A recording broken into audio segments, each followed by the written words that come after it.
सबको जय मसीह के। परमेश्वर की उपस्थिति में आए हुए सभी लोगों को प्रभु यीशु मसीह के नाम से आज की आराधना में हम स्वागत करते हैं। पिछले समय में परमेश्वर का वचन का अध्ययन करने के लिए परमेश्वर ने हमारी सहायता की। इतवार के दिन आज फिर से परमेश्वर का वचन लेकर के आपके सामने आने के लिए परमेश्वर ने मेरी सहायता की, इसके लिए मैं प्रभु का धन्यवाद करता हूं। हमें से कई लोग बीमारी से निकल करके परमेश्वर की उपस्थिति में आए हैं। कुछ लोग अभी भी बीमारी में हैं, क्वारंटाइन में हैं या अपने घरों में विश्राम कर रहे हैं। कुछ लोग अस्पताल में हैं। परमेश्वर उन्हें भी चंगाई करने के लिए हम लगातार प्रार्थना करें। देश के लिए लगातार प्रार्थना करें। जब हम देश के लिए प्रार्थना करते हैं परमेश्वर हमारी प्रार्थनाओं को सुनता है। हालेलुया, आमीन। और आज है वॉकिंग विद गॉड, उसके अगले कड़ी में हम जाएंगे। विषय लंबा होते जा रहा है, इसलिए परेशान मत होना। खाली टॉपिक लंबा होता है, लेकिन हर बार हम जो अध्ययन करते हैं वो विषय जो है वो अलग अलग है। हमें अलग अलग लोग किस प्रकार परमेश्वर के साथ चला और उनका जीवन से हम क्या सीख सकते हैं, उसके बारे में हम परमेश्वर का वचन से अध्ययन कर रहे हैं। इस बात को ध्यान रखिएगा। आज एक नया व्यक्ति के जीवन के बारे में हम सुनेंगे। इसहाक के विषय में आज मैं आपके सामने बात करना चाहता हूं। आप में से कई लोगों को याद होगा, इस साल के शुरुआत में मैंने इसहाक के विषय में बात किया था। इसहाक के जीवन के कई बातों के विषय में मैंने आपसे कहा है, परंतु इस वक्त इसहाक के जीवन के कुछ और पहलुओं के बारे में मैं आपसे बात करना चाहता हूं। उत्पत्ति का पुस्तक 21वां अध्याय उसका 6वां पद जब हम पढ़ते हैं, जेनेसिस चैप्टर 21 वर्स 6, उसमें इस प्रकार हम पढ़ते हैं, और सारा ने कहा परमेश्वर ने मुझे प्रफुल्लित किया है, इसलिए सब सुनने वाले भी मेरे साथ प्रफुल्लित होंगे। इसहाक नाम का अर्थ है प्रफुल्लित होना, या नॉर्मली हम कहते हैं हंसना या मुस्कुराना, हंसी या मुस्कुराहट, ठीक है। और इस अनुवाद में लिखा है प्रफुल्लित किया है, राइट, ओके। तो इसहाक का अर्थ है हंसी या मुस्कुराहट। और हम जानते हैं अब्राहम और सारा के जीवन में 25 वर्ष के इंतजार के बाद इसहाक का जन्म हुआ है, और सारा को कोई उम्मीद नहीं थी कि ऐसा एक संतान पैदा होंगे। इसलिए इसहाक से पहले इस्माइल अब्राहम के जीवन में और सारा के जीवन में आए, जिसके विषय में हम पिछले सप्ताह में सुना है। और परमेश्वर चाहता है कि किसी का जीवन में इस्माइल ना रहे, परमेश्वर चाहता है सबके जीवन में कौन रहे? इसहाक रहे। हालेलुया, मुस्कुराहट बना रहे।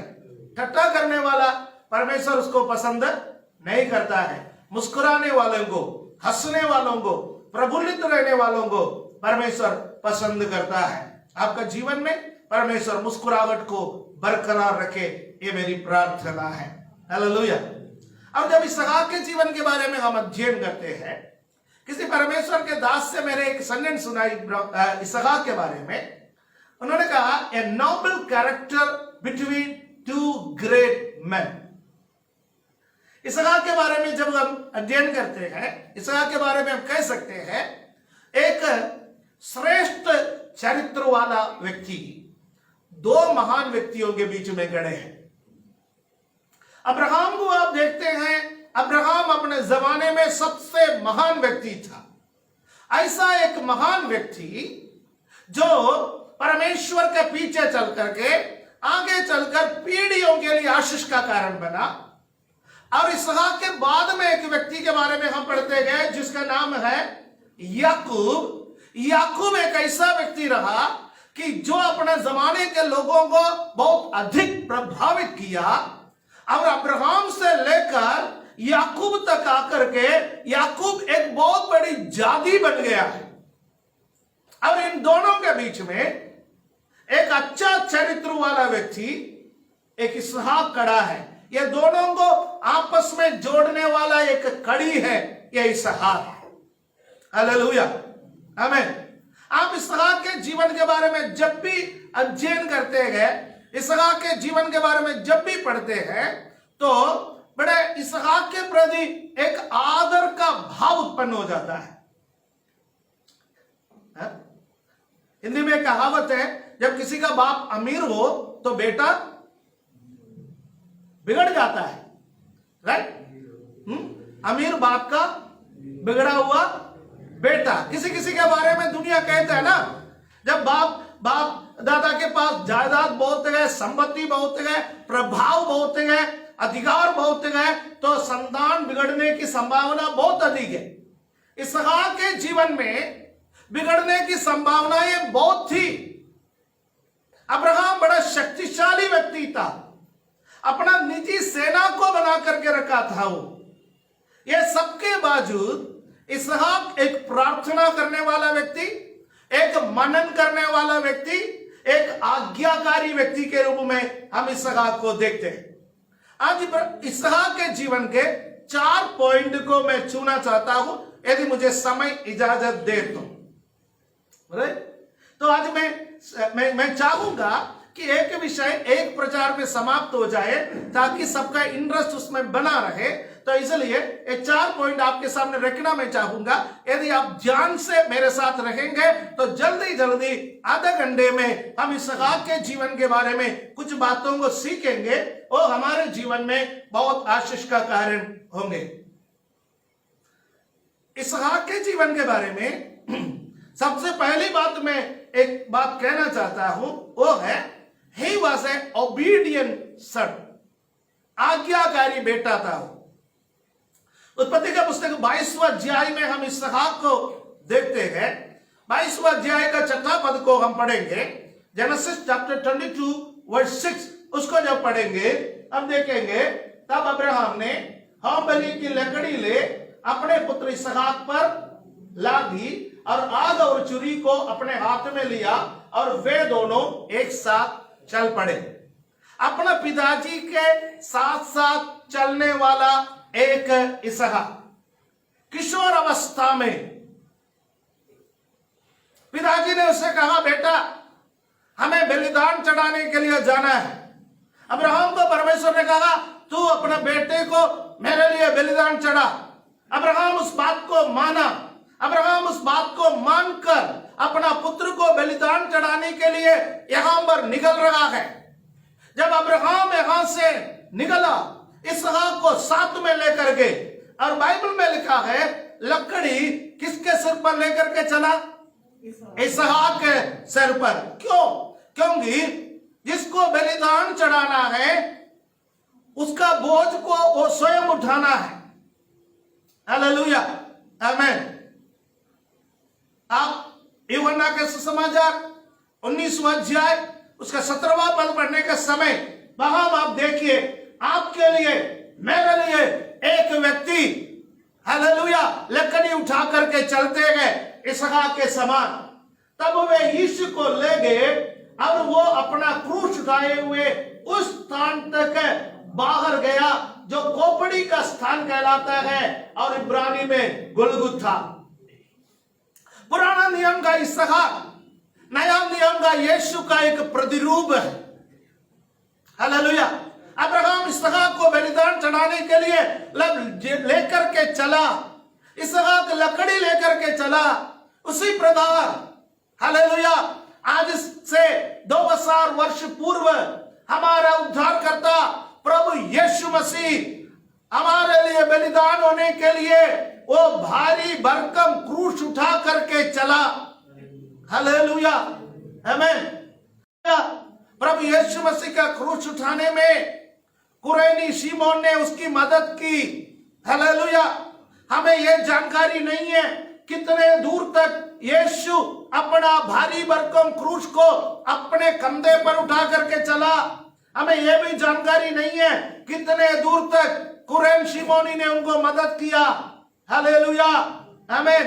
बीच में जरूर कुरैन शिमोनी ने यीशु मसीह की मदद की, परंतु यीशु स्वयं वो क्रूस उठा करके चला जहां बलिदान होना था। इसहाक को हम देखते गए जहां पर मोरिया देश में परमेश्वर ने कहा कि हालेलुया, अब्राहम अपने बेटे को बलिदान चढ़ा, लकड़ी उठा करके चलने वाला इसहाक आज्ञाकारी बालक। आमीन। उत्पत्ति का पुस्तक 22वां अध्याय उसका 9 और 10 में हम इस प्रकार पढ़ते हैं, जेनेसिस चैप्टर 22 वर्स 9 and 10। जब वे उस स्थान को जिसे परमेश्वर ने उसको बताया था पहुंचे, तब अब्राहम ने वहां वेदी बनाकर लकड़ी को चुन चुन कर रखा और अपने पुत्र इसहाक को बांध कर वेदी पर रखी, लकड़ियों के ऊपर रखा। आमीन। जहां पर अब्राहम इसहाक को लेकर के चला मोरिया देश में, वहां पर बलि वेदी बनाने के बाद बालक का हाथ और पैर को बांधा और लकड़ी के ऊपर उसको रखा है। यूहन्ना 19 का 18 में आप क्या पढ़ते हैं? जॉन चैप्टर 19 वर्स 18 उसमें पढ़ते हैं, वहां उन्होंने यीशु अब उसके साथ और 2 मनुष्यों को क्रूस पर चढ़ाया, एक को इधर और एक को उधर, और बीच में यीशु को। हालेलुया, आमीन। एक इसहाक मोरिया के देश में अपना बलिदान चढ़ाने का लकड़ी को लेकर के चला और वहां पर जाकर के बलिवेदी पर अब्राहम ने अपने बेटे को हाथ पैर बांध करके उसमें लेटाया। उसी प्रकार प्रभु यीशु मसीह स्वयं क्रूस उठा करके गोलगुता नामक जगह पर चला गया, वहां पर जाकर के वो स्वयं हमारे लिए क्रूस पर चढ़ गया है। हालेलुया, आमीन। उसको क्रूस पर टांग दिया है, कील से उसको क्रूस पर टांग दिया है। आपके लिए, मेरे लिए यीशु क्रूस पर टंग गया है। हालेलुया, आमीन, हालेलुया। आज्ञाकारी पुत्र के रूप में हम इसहाक को देखते हैं। हालेलुया, आमीन। एक संडे स्कूल का ड्रामा चला, उस ड्रामा पर पुराने इसहाक, पुराना नियम का इसहाक और आधुनिक इसहाक, है ना, वो ड्रामा चला। और पुराना नियम का इसहाक के बारे में आप जानते हैं, आज्ञाकारी बालक था, लकड़ी लेकर के चला, अपने आप को हाथ पैर बांधने के लिए पिता को शायद उसने ही सहायता किया होगा, आज्ञाकारी था वो। आधुनिक इसहाक वो भी लकड़ी लेकर के चलता है, वो भी बलिदान के जगह तक चला जाता है, लेकिन जब पिताजी हाथ पैर बांधने के लिए उसको कहा, हाथ को आगे बढ़ा, पैर को आगे बढ़ा, मैं तेरा हाथ पैर बांधने के लिए जा रहा हूं, आधुनिक इसहाक पिताजी का ही हाथ पैर बांध करके उसको बलिवेदी पर लेटा दिया है। नए पीढ़ी के बारे में क्या कहे? आप कैसे व्यक्ति है? मुझे सुनने वाले जवान लोगों, आप कैसे व्यक्ति हैं? आप अपने माता पिता की आज्ञाकारी हैं? आप अपने माता पिता के बातों को मानने के लिए तैयार हैं? हालेलुया। आपके माता पिता आपके जीवन में कोई बुराई करने वाला नहीं है। यदि वो आपको कोई उपदेश देता है, कोई शिक्षा देता है, कोई ताड़ना देता है, कोई बातें आपसे कहता है, वो आपका हानि के लिए नहीं, वो आपका फायदे के लिए है। हालेलुया, आमीन। इसहाक को हम एक आज्ञाकारी पुत्र के रूप में देखते हैं।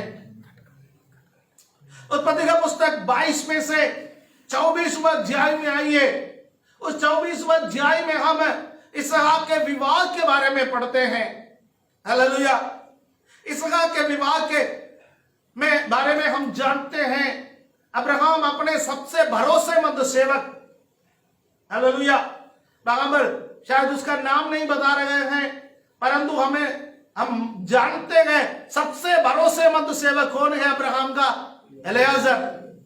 एलियाजर को अपने लोगों के बीच में भेजा, कहा मैं कनानियों के बीच में रहता हूं, मेरे बेटे के लिए रिश्ता यहां से नहीं, क्योंकि यहां के लोगों का रीति रिवाज, यहां के लोगों का विश्वास और यहां के लोगों का आराधना की रीति सब भिन्न है, फर्क है। हो सकता है यहां से मैं अपने बेटे के लिए लड़की ले तो बाद में मेरे बेटे को विश्वास में से हटा करके कहीं और लेकर के ना जाए, इसलिए अब्राहम ने कहा उस जगह पर जाओ जहां से एक लड़की को लेके आओ, जो लड़की मेरी अधीनता में रहे, मेरे बातों को माने, मेरे घर के तौर तरीकों को समझे। हालेलुया। परमेश्वर का इज्जत करे, मेरे बेटे का इज्जत करे, ऐसा एक लड़की को लाना। 24वां अध्याय में हम एलियाजर को देखते गए, वो जाकर के किस प्रकार रिबका से मिला और किस प्रकार उसके घर में पहुंचा, किस प्रकार वहां पर बात की, किस प्रकार वहां से उस रिबका को, उस लड़की को लेकर के आए। और हम इसहाक को देखते गए, जब रिबका दूर से आ रही थी तब इसहाक मैदान में मनन करने के लिए गया हुआ था। मनन करने वाला, प्रार्थना करने वाला एक इसहाक। हालेलुया। ये नहीं सोच रहा है मेरे पिताजी लड़की ढूंढ के लाएंगे, मेरा सेवक है वो लड़की ढूंढ के लाएंगे, मेरा धन है, संपत्ति है, शौहरत है, सब कुछ है, इसलिए मैं जो चाहता हूं वो मेरे जीवन में हो सकता है। ऐसा सोचने वाला नहीं है इसहाक, बल्कि इसहाक प्रार्थना कर रहा है। जवानों, अपना भविष्य के लिए प्रार्थना करो। आपका माता पिता आपके लिए प्रार्थना कर रहे हैं, आपका माता पिता आपके लिए संपत्ति इकट्ठा कर रहे हैं, आपका माता पिता आपको पढ़ा रहे हैं, आपका माता पिता आपके लिए बहुत कुछ कर रहे हैं, लेकिन आपका भविष्य को सुधरना है, आपकी प्रार्थना बहुत जरूरी है। हालेलुया। आमीन। जवान लोग बाकी सब काम करते हैं, लेकिन एक बात में सबसे पीछे है, वो है प्रार्थना। प्रार्थना। हालेलुया। बाकी हर प्रोग्राम में जवान दिखाई देता है, प्रार्थना के समय पर कम जवान दिखाई देता है। जो लोग प्रार्थना में आ रहे हैं, मैं आपकी अवहेलना नहीं कर रहा हूं, मैं आपका आदर कर रहा हूं, सम्मान कर रहा हूं, लेकिन मैं चाहता हूं हमारी कलीसिया के हर जवान अपना भविष्य के लिए प्रार्थना करने वाला बने, अपना भविष्य के लिए उपवास करने वाला बने, अपना भविष्य के लिए परमेश्वर का उपस्थिति में बने रहने वाला बने। आमीन। हालेलुया। 24वां अध्याय का आखिरी पद 67, जेनेसिस चैप्टर 24 वर्स 67, वो मैं आपके सामने रखना चाहता हूं। क्या लिखा है इसमें? उत्पत्ति का पुस्तक 24वां अध्याय उसका 67वां पद है। हालेलुया। उसको आने दीजिए। उसमें 4 बातें यहां पर लिखा हुआ है। क्या क्या बातें लिखा हुआ है? वहां लिखा हुआ है, जब रिबका आई, इसहाक ने उसको अपनी मादा सारा के तंबू में लेकर के गया। आमीन। मिलके पढ़े।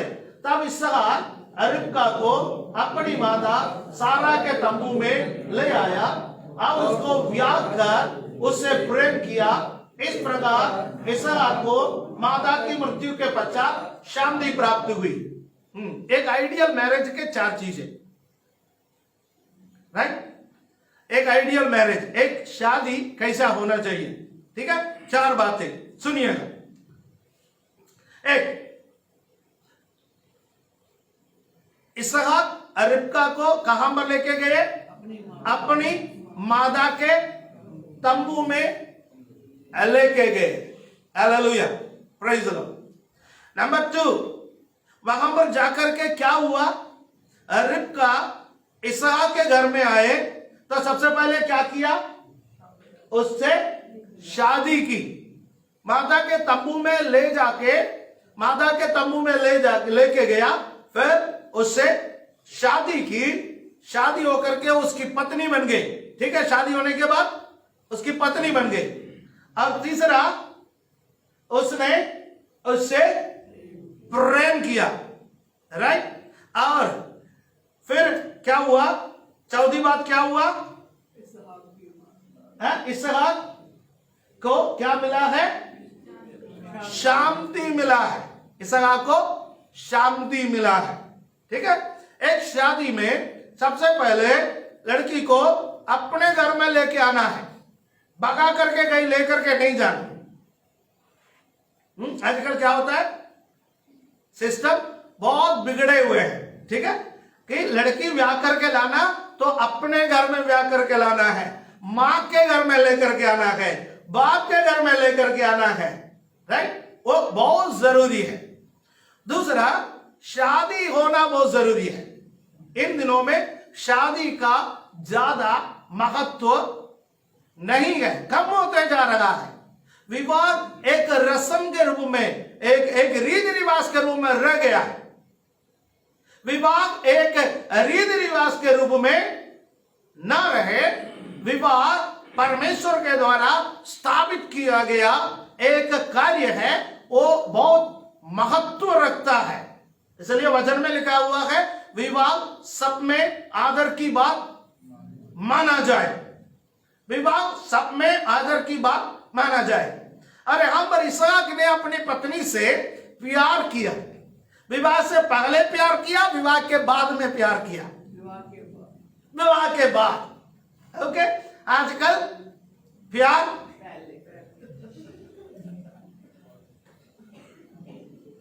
है।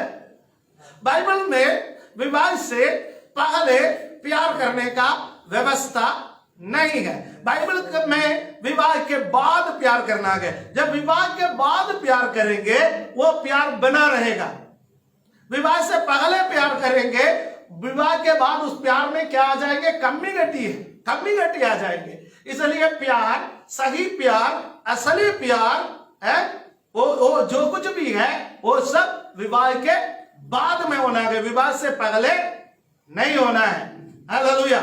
यदि किसी को कोई लड़का दिखाई दे, कोई लड़की दिखाई दे, तो भी तरीका क्या है, सबसे पहले उसको माता पिता के सामने लेकर के आए, माता पिता के सामने आने के बाद शादी करे, शादी करने के बाद प्यार करे, तब क्या मिलेगा, इसहाक को क्या मिला, शांति। शांति चाहिए तो लड़का लड़की को माता पिता के सामने लाए, शांति चाहिए तो माता पिता के रजामंदी से शादी करे, शांति चाहिए तो शादी के बाद प्यार करे, फिर क्या मिलेगा, शांति ही शांति, आनंद ही आनंद। इसहाक के जीवन में शांति मिला।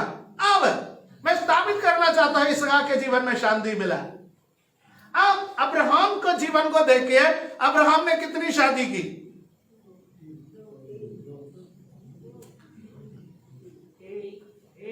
आप मुझसे ज्यादा बुद्धिमान लोग हैं, गिन दिया, बाइबल पढ़ कर दे दीजिए, राइट, ओके, जो भी है बाइबल में स्पष्टता से है। ओके, आमेन, हालेलुया। अब्राहम ने, अब मुझे जवाब नहीं देना, राइट, लेकिन मन में जवाब दे दीजिए, अब्राहम ने कितने महिलाओं से शारीरिक संबंध रखा। शादी तो शायद एक से किया होगा, बाकी बात तो समझ में आया ना, शारीरिक संबंध रखा तो समझ में आया ना, यानी एक से अधिक महिलाओं से उन्होंने नजदीकता को बढ़ाया है, राइट, अब्राहम। और अगला व्यक्ति मैंने बोला याकूब, उनका दोनों का बीच का व्यक्ति है इसहाक। याकूब के जीवन के बारे में सोचिए, याकूब ने कितने लोगों से शादी की, आप कहेंगे 2, लेकिन कितने लोगों के साथ उन्होंने शारीरिक संबंध रखा, ओके, मिनिमम 4 तो है, ठीक, ओके। अब इसहाक के जीवन के बारे में देखिए, पूरे जीवन काल में, हालेलुया, आमीन, आदर्श है या नहीं, नोबल कैरेक्टर है या नहीं, आमीन, हालेलुया। क्या उसको पत्नी नहीं मिल सकता था? और क्या रिबका अपने साथ दासियों को लेकर के नहीं आई? रिबका अपने साथ दासियों को लेकर के आई, सुंदर सुंदर महिलाएं उस जगह पर और भी थी, परंतु इसहाक रिबका से प्यार किया, इसलिए इधर उधर की तरफ नहीं देखा। यदि मुझे सुनने वाला कोई भी पति या पत्नी इधर उधर देखता है, इसका मतलब आप अपना जीवन साथी से प्यार नहीं करता। जहां प्यार नहीं है वहां धोखा है, हालेलुया, आमीन। इसलिए 5 बातें मैं उस संदर्भ में कहना चाहता हूं इसहाक के जीवन के बारे में। मुझे बहुत अच्छा लगा, मुझे अच्छा लगा। मैं जब इसहाक के जीवन के बारे में अध्ययन किया तो पवित्र आत्मा ने इसहाक के जीवन के ये 5 बात मेरे सामने लाया और मुझसे कहा एक विश्वासी अपने जीवन में इसहाक के समान होना चाहिए अपने शादीशुदा जिंदगी में। एक, शादी करने वाले को, जीवन साथी को अपने घर में लाए, और दूसरा शादी होने के बाद प्यार करे। फिर कहता है शांति मिला। शादी में क्या मिलता है? शांति। क्या आपका वैवाहिक जीवन में शांति है? जवाब मत देना। आपका वैवाहिक जीवन में क्या होना चाहिए? शांति। यदि किसी का भी वैवाहिक जीवन में अभी तक शांति नहीं है तो परमेश्वर से मांगिए। उसने कहा मैं मेरी शांति तुम्हें दिया जाता हूं। हालेलुया। वो शांति का राजकुमार है। आपके वैवाहिक जीवन के डूबती हुई नैया को वो पार लगा सकता है। हालेलुया। वो आपके जीवन में आशीष दे सकता है। हमें और पूरी जिंदगी एक जीवन साथी के साथ जीवन निर्वाह करें, इधर उधर ना देखे, इधर उधर ना ताके। हालेलुया। वफादार रहे। इसहाक पूरी जिंदगी रिबका के साथ वफादार रहा है। वफादारी वैवाहिक जीवन की कुंजी है।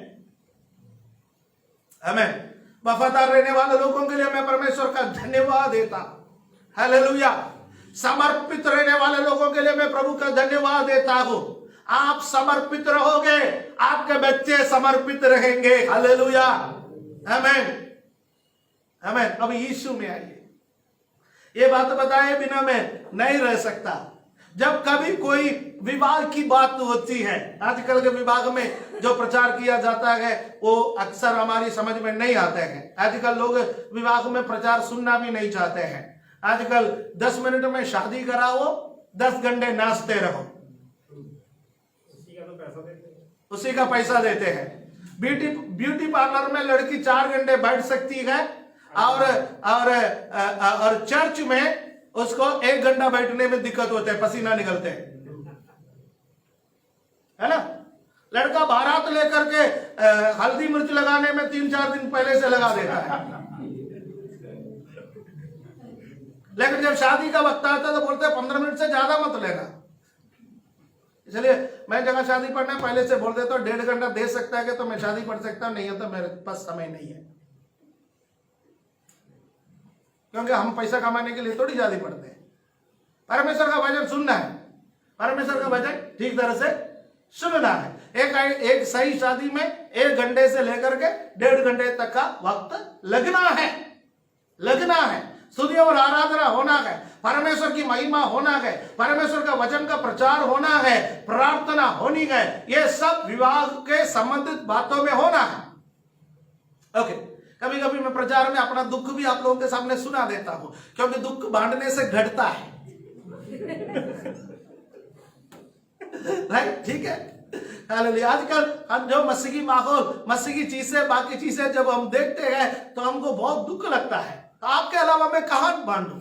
आप मेरा परिवार हो, है? दुख परिवार में बांटना चाहिए। पराये लोगों के साथ हम अपना दुख को बांटेंगे, वो मजाक उड़ाएंगे। Right, okay. अब पुराने समय पर जहां कहीं भी विवाह होता था, इसहाक के विवाह को एक आदर्श विवाह के रूप में प्रस्तुत करता था। उसके बाद उस विवाह को यीशु मसीह के साथ जोड़ता था। और मैं इस भूमिका को जो इसहाक के जीवन के बारे में मैंने कहा, मैं यीशु मसीह के साथ जोड़ना चाहता हूं। ठीक है। 2 वचन मैं उस संदर्भ में पढ़ना चाहता हूं। प्रकाशित वाक्य 19वां अध्याय उसका 6वां पद से 9वां पद है। Revelation chapter 19 versus 6 to 9। ठीक है, हम मिलकर के पढ़े। फिर मैंने बड़ी भीड़ के जैसा और बहुत जल के जैसा शब्द और गर्जनों के जैसा बड़ा शब्द सुना। हालेलुया। इसलिए कि प्रभु हमारा परमेश्वर सर्वशक्तिमान राज्य करता है। हालेलुया, आमीन। राज्य हमारा परमेश्वर का हो चुका। यीशु मसीह राजा बनेंगे। राजा बनने के बाद क्या करेंगे? आओ हम आनंदित और मगन हो और उसकी स्तुति करें, क्योंकि मेमने का विवाह आप पहुंचा है और उसकी दुल्हन ने अपने आप को तैयार कर लिया। यीशु एक दिन राजा बनेंगे। हालेलुया। कलीसिया यहां से उठा लिया जाएंगे। जिस प्रकार इसहाक रिबका को अपने माता के घर में लेकर के गया, उसी प्रकार यीशु हमें अपने पिता के घर ले जाएंगे। हालेलुया, आमीन, आमीन। यीशु हमें अपने पिता के घर ले जाएंगे। यीशु ने कहा मैं जल्दी आने वाला हूं, मैं जल्दी आने वाला हूं। आप और मैं कलीसिया में क्यों आए? जैसा एक दुल्हन अपने दूल्हे के इंतजार में अपने आप को सजा सजा करके रखती है, उस प्रकार हम कलीसिया में इसलिए आए हैं, हमारा दुल्हा आने वाला है, उसके लिए अपने आप को तैयार करें। हालेलुया। आज हम परमेश्वर के उपस्थिति में इसलिए आए हैं कि अपने आप को तैयार करने के लिए। अब हमारा दुल्हा आने वाला है। यूहन्ना 14 अध्याय में उसने कहा मेरे पिता के घर में अनेक रहने के स्थान है। हालेलुया। नहीं होता तो मैं तुमसे बता देता। मैं तुम्हारे लिए जगह तैयार करने के लिए जा रहा हूं। जगह तैयार करने का अर्थ है, जगह तैयार करने का अर्थ है, आप जानते हो किसी शादी के घर में कभी जाइए, वहां पर नए सिरे से सब तैयार किया जाता है।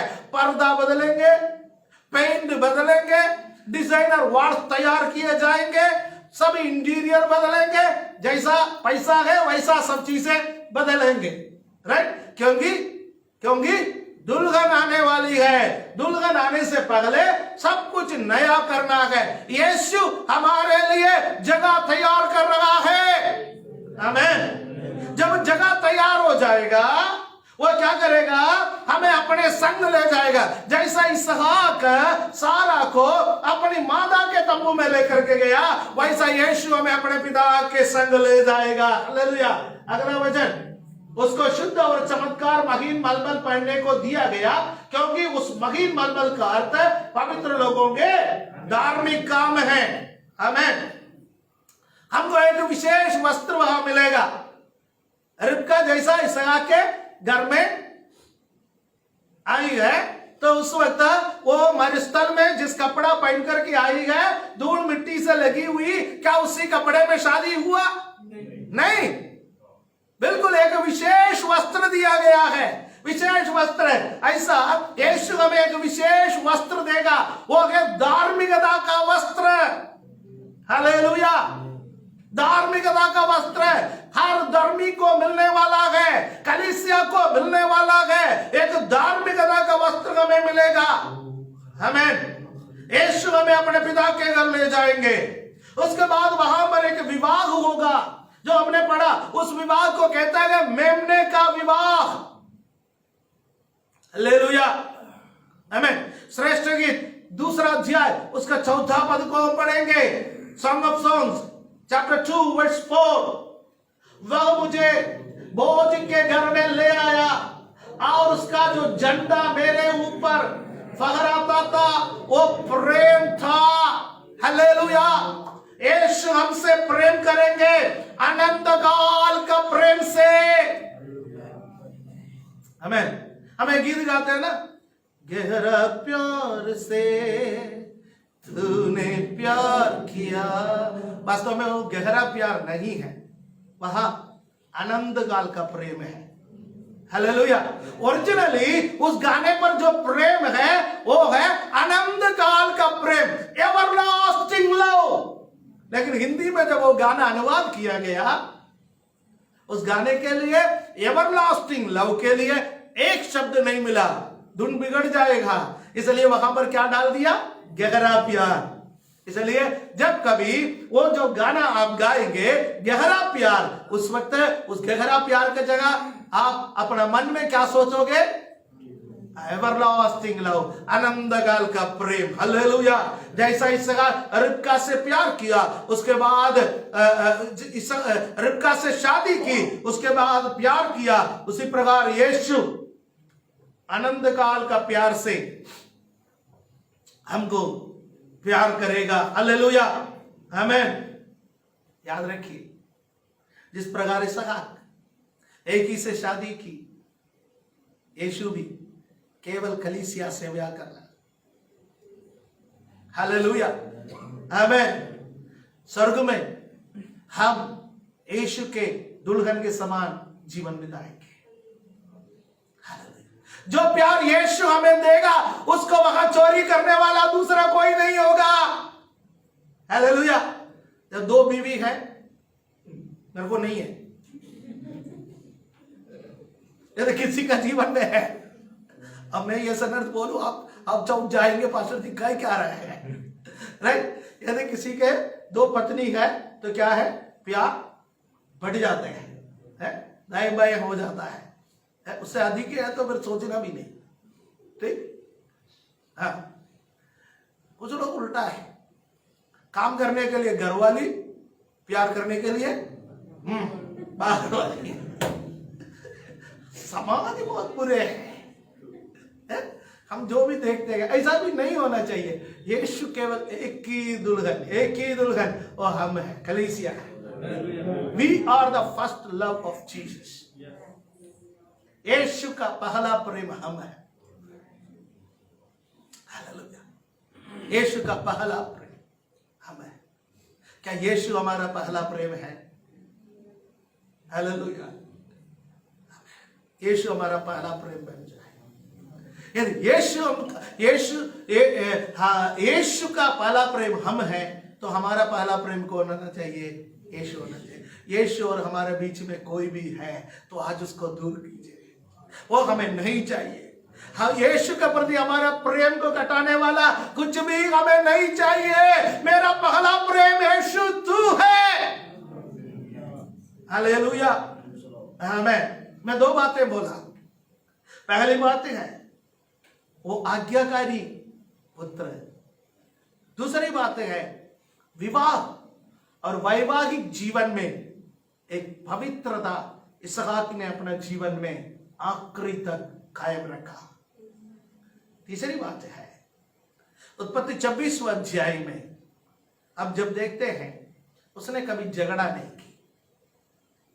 आप कहेंगे मौका नहीं मिला, मैं कुछ मौका आपको दिखा देता हूं।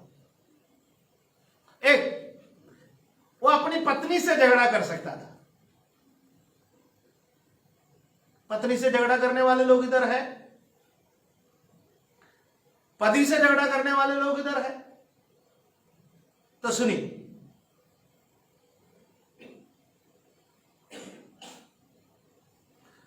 आजकल पुराने जमाने में पति पत्नी को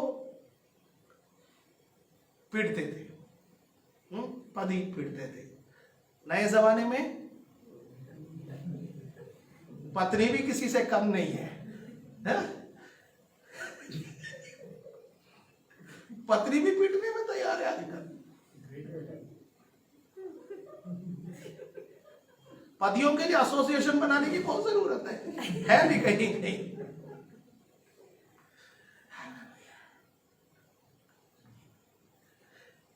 इसहाक के जीवन में सोचिए, रिबका ने इनडायरेक्टली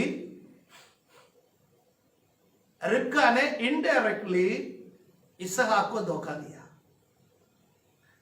इसहाक एसाव से प्यार करता था, अपना आशीष किसको देना चाहता था? एसाव को। रिबका ने क्या किया? अपना छोटा बेटा इस याकूब को एसाव बना करके उसके सामने पेश किया और आशीष याकूब को मिला। यदि आप होते तो अपनी पत्नी के साथ क्या व्यवहार करते? यहां बैठे हुए पति लोग सोच लीजिए, यदि आपकी पत्नी आपके साथ ऐसा व्यवहार करे तो क्या होते? हमें से कई लोग हाथ उठाते, कई लोग लात भी उठाते, कई लोग अपशब्द कहते, कई लोग अगले गाड़ी में ही माइक के छोड़ के आते उसको, जब तक मैं बुलाने के लिए ना आऊं वहीं रहूं, थोड़ा सबक सीख, राइट। लेकिन इसहाक रिबका से कभी झगड़ा नहीं की, कभी पूछा तक नहीं तूने ऐसा क्यों किया, क्योंकि वो विश्वास करता था परमेश्वर के मर्जी के बिना मेरे जीवन में कुछ भी नहीं होता। यदि कोई मुझे धोखा भी दे वो भी प्रभु जानता है। जब कोई हमें धोखा देता है, जब कोई हमें चोट पहुंचाता है, हम बहुत गुस्सेलू हो जाता है। ह्यूमन नेचर, ये हमारा स्वभाव है। लेकिन क्या वहां पर भी विश्वास कर सकता है किसी ने मुझे लूट लिया है, प्रभु जानता है। किसी ने मुझे धोखा दिया है, प्रभु जानता है। हालेलुया। उसने कभी झगड़ा नहीं की, अपनी पत्नी से झगड़ा नहीं, अपना छोटा बेटे से झगड़ा करने का उसका हक था। उसको बुला करके 2-4 थप्पड़ दे दिया होता तो क्या फर्क पड़ता, लेकिन उसने अपना छोटा बेटे से झगड़ा नहीं की, क्योंकि याकूब ने भी उसको, इसहाक को धोखा दिया। उसने अपना दुश्मनों से झगड़ा नहीं की। अब्राहम के समय पर जितने कुएं खोदे सब वहां के लोगों ने, फिलिस्तीन आकर के वो लेने लगे, छीनने लगे। वो गुस्सा कर सकता था, वो झगड़ा कर सकता था, लेकिन हमेशा जाकर के दूसरा कुआं खोदता था। कितने बार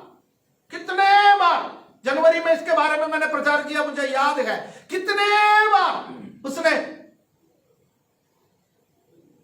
झगड़ा करने का मौका उसके जीवन में मिला, जाकर के नया कुआं खोदा, उसने कभी झगड़ा नहीं की। फैमिली में झगड़ा मत कीजिए। जब झगड़े का मौका आता है तो क्या करना चाहिए? झगड़े का मौका आता है तो क्या करना चाहिए?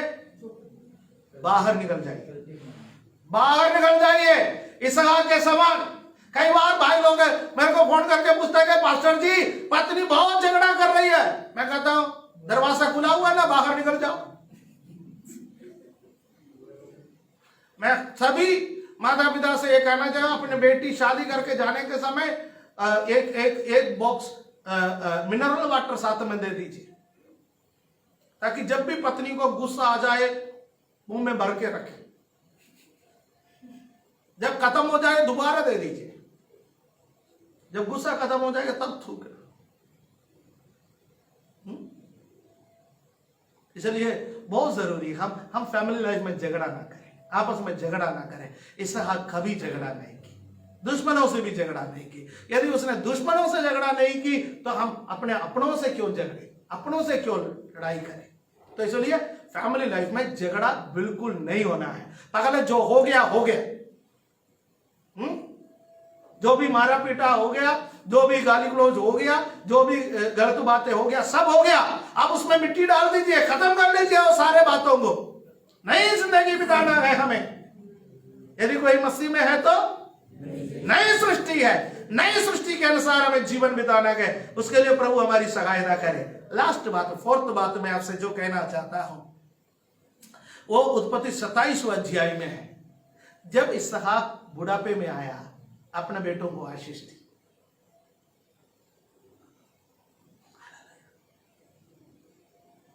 ऐसा handed over his blessings to the next generation. Abraham से उसको जो आशीष मिला वो आशीष इसहाक ने खत्म नहीं की, वर्त में नहीं की, हालेलुया, बल्कि उसमें उसको बढ़ाया और उसको अगला पीढ़ी को दे दिया। जब मसीहत को देखा जाता है, फर्स्ट जनरेशन मसीहत में बड़ी तीव्रता दिखाता है, बड़ी तेजी दिखाता है, मसीहत के प्रति बड़ा उत्साह दिखाता है। सेकंड जनरेशन ठीक ठाक रहता है, थर्ड जनरेशन में आग बुझ जाता है। लेकिन इसहाक उस आग को कभी बुझने नहीं दिया। याकूब के जीवन में उसने उस आग को बढ़ाने का कार्य किया है। Hallelujah, hallelujah. इसलिए हम हमारे जीवन में पीढ़ी को आशीष देने वाला बने, हमारे आशीष पीढ़ियों में चला जाए। यीशु में हमने जो आशीष पाया है वो पीढ़ियों में चला जाए। मैं उन माता पिताओं से कहना चाहता हूं, यदि आपका पीढ़ी इस वक्त प्रभु में नहीं है तो आज प्रार्थना कीजिए, प्रभु मैं इसहाक के समान जो आशीष मुझे मिला मैं नेक्स्ट जनरेशन को देना चाहता हूं। मैं मरने से पहले ये देना चाहता हूं। मेरे आंखों के सामने मेरे बच्चे आपको माने, मेरे आंखों के सामने मेरे बच्चे बपतिस्मा ले, मेरे आंखों के सामने मेरे बच्चे गवाही दे, मेरे आंखों के सामने मेरे बच्चा प्रभु तेरे लिए खड़े हो जाए। हालेलुया। हर माता पिता की तमन्ना ये हो, हर माता पिता की प्रार्थना ये हो सकता है कि आपका बच्चा याकूब के समान बहुत गलत काम किया होगा, बहुत लोगों को धोखा दिया होगा, बहुत गलत रास्ते पर चला होगा, लेकिन हालेलुया आप अपने बच्चे को आज प्रभु के हाथ में सौंप। Hallelujah, hallelujah. आपके बच्चे को संभालने वाला एक परमेश्वर है। इसहाक ने भी वही किया है, इसहाक ने भी वही किया है। तो याकूब इसहाक के बाद एक शक्तिशाली पीढ़ी के अगुवे के रूप में उभर कर आया है। हालेलुया। आपके और मेरे बाद हमारे बच्चे शक्तिशाली पीढ़ी के अगुवे के रूप में उभर कर आ जाए। Hallelujah, praise the Lord. हमारे बच्चों को देखने वाले एक परमेश्वर। हालेलुया। आज मैंने आपको इसहाक के जीवन से 4 बातें आपके सामने कहा है। इसहाक एक आज्ञाकारी बेटा, इसहाक वैवाहिक जीवन का पवित्रता को बना के रखने वाला व्यक्ति, इसहाक कभी नहीं झगड़ने वाला एक अच्छा चरित्र वाला बंदा, इसहाक अपने जीवन में उनका पिताजी से विरासत में मिला हुआ आशीषों को अगला पीढ़ी तक देने में कामयाब रहा। अपने आंखों को बंद करें। हालेलुया। रिमाना धीरा रबा शंदरा जीरा। मेरे प्यारो आवाज उठाइए, आवाज उठाइए, प्रार्थना में आवाज उठाइए आज। Hallelujah, hallelujah, hallelujah. रिमा निगरा दिगरा लगरा शीमाना धिक्कर भवड़ा रबा रबा शंदरा जीरा राधा। स्वर्ग पिता इस वक्त मेरे सामने बैठे हुए इन प्रियजनों के लिए, लाइव में मुझे सुनने वाले तमाम प्रियजनों के लिए, आगे यूट्यूब के माध्यम से मुझे सुनने वाले तमाम लोगों के लिए मैं प्रार्थना करता हूं। परमेश्वर आज इसहाक के जीवन से जो बातें हमने सीखा, इसहाक परमेश्वर के संग संग चलने वाले एक व्यक्ति था, उनके जीवन में जो बातें हमने सीखा उसी बातों को प्रभु अनुकरण करने में हमारी सहायता कर लीजिए। हालेलुया। पुराना नियम में इसहाक प्रभु यीशु मसीह का परछाई, हमारे लिए नया नियम में वास्तव में हमारा प्रभु यीशु है। हालेलुया। जो इसहाक का हालेलुया इसहाक से बढ़कर अपना चरित्र को निर्मल रखा। हालेलुया। पिता का आज्ञाकारी बेटा, हालेलुया, कलीसिया से प्यार करने वाला यीशु, कभी किसी से नहीं लड़ा। उसने कहा यदि कोई भी तुम्हारे एक गाल पर थप्पड़ मारे दूसरा भी फेर दो। इतना शुद्ध करने वाला वो यीशु कालवरी के क्रूस में भी दुश्मनों के लिए प्रार्थना करने वाला, पिता इन्हें क्षमा कर क्योंकि ये नहीं जानते गए ये क्या कर रहा है। पीढ़ियों को आशीष देने वाला वो यीशु, हम उसके संतान हैं। हालेलुया। इसहाक परछाई है तो यीशु हमारा असली इसहाक है, यीशु हमारा असली अगुआ है, यीशु हमारा असली नमूना है। उस नमूने के पीछे चलने में, आशीष देने में हमारी सहायता कीजिए। धन्यवाद देते, धन्यवाद देता है। Hallelujah, hallelujah. आदर महिमा आपको देते हैं। ये प्रार्थना हमारा मुक्तिदाता प्रभु यीशु मसीह के पवित्र नाम से मांगने का समय है। सुनो और कबूल करो हमारे स्वर्गीय पिता। आमीन। हालेलुया।